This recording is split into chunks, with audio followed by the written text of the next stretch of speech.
ära, Tom. Nii. Kilposteini väliujlas Kevin Avar võtab sõna. Et jah, oleme jõudnud siis Kilposteini väliujulasse. Päris mõnus. Õues on mingi 15 kraadi sooja kui sedagi.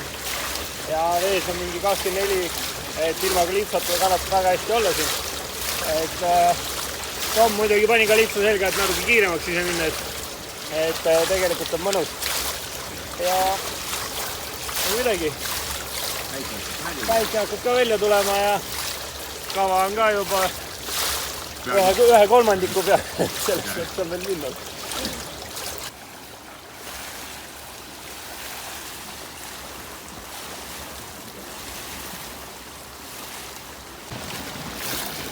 Tundub, et hakkab ka päike vaikselt siit udusest ennast läbi murdma ja ilm läheb ilusamaks.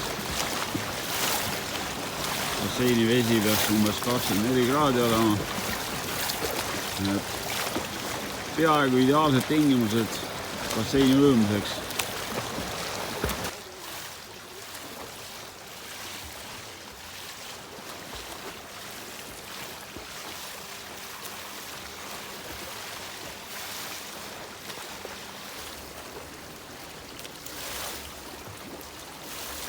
Hommikul oli ujumises võistlusintensiivsusega lõigud, nii 400-seid, 150-seid kui ka 25-seid. Bassein oli vägev.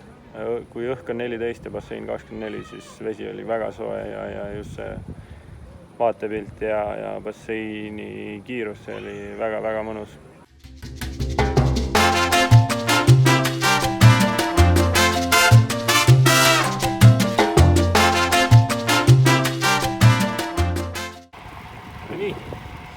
Rattasõidu lõpp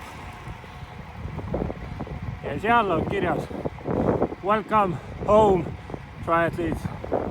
Jõudsime koju Kilposteini oma külla või linna. Tegime tund aega sõitu, mõned lõigud, minutilised ja 20-sekundilised kiirendused. Ja nüüd sõidame koju, jooksuvad sussid jalga ja jooksma. Rahulik 5 kilomeetrit, lihtsalt et harjutada üle minekut ja peale seda ongi juba tänase päeva treeningud tehtud.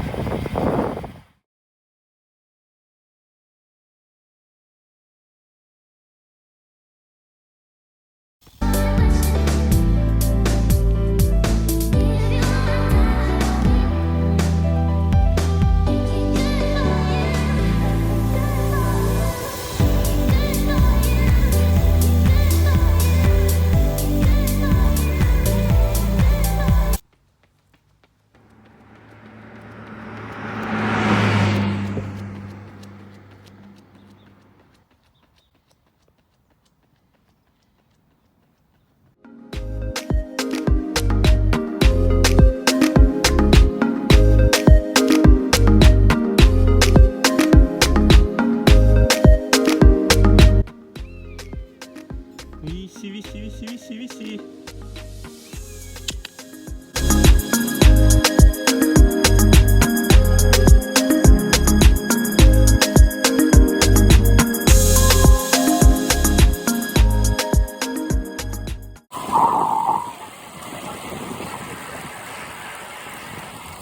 Nii, jooksutrein on tehtud.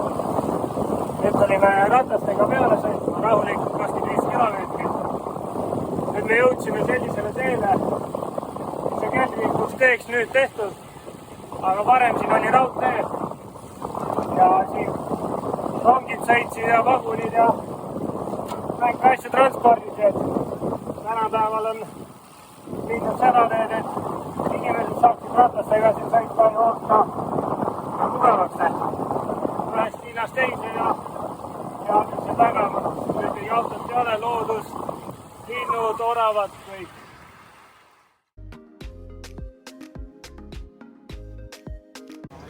Nii, ma loodan, et mind on kuulda siit maski tagant, et oleme jõudnud siis kohta, kus saab stardimaterjalid kätte. Samamoodi toimub siin ka expoala, kus siis saab igast nänni osta, kui raha on ja tahtmist on. et selles mõttes praegu on rahvast vähe, aga lähme võtame oma asjad välja ja vaatame, mida meile pakutakse seal kottides. No nii, tere! Oleme praegu endiselt siin EXPO-alal. Vaatasin ringi ja ei leidnud nendele asju, mida mul oleks vaja, et nägin, et mõistlikum on kuhugi puu alla tulla peitu, sest päike ikkagi lõõmab ja praegu ei ütleks, et septembrikuu oleks käes. Tänane päev oli lihtne, hommikul jooksime, kus oli minutilised lõigud alla mäge ja 6 tükki 2-minutilise pausiga. Ja peale seda lihtsalt rahulik ratas peale 25 kilomeetrit. Ja õhtul varsti siin 1,5 tunni pärast hakkab juba online briefing proodele. Tuleb kohal olla ja kuulata, mida meile täpsemalt räägitakse. Täna selgus ka pro nimekiri, kes siis võistlevad. Päris korralik Saksa kaadrivägi on kohal. Sebastian Kinle, Patrick Lange ja Andreas Streitz, et selles mõttes on korralik punt koos selle eesotsas ja ma ootan starti väga, et rada on äge.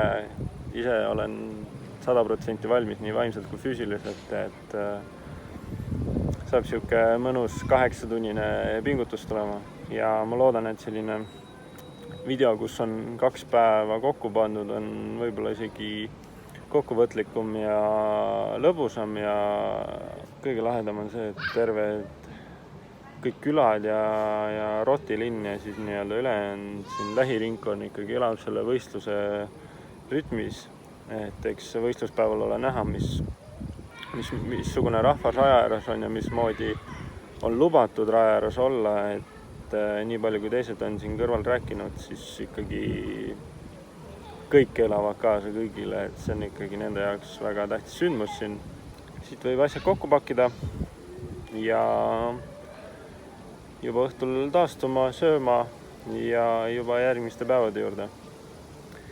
Hetkel veel närvi sisse ei ole tulnud, aga väikene ärevus juba tekib, et pühapäev on juba ukse taga põhimõtteliselt. Et ma ootan seda väga. Aga hetkel okei, tšau!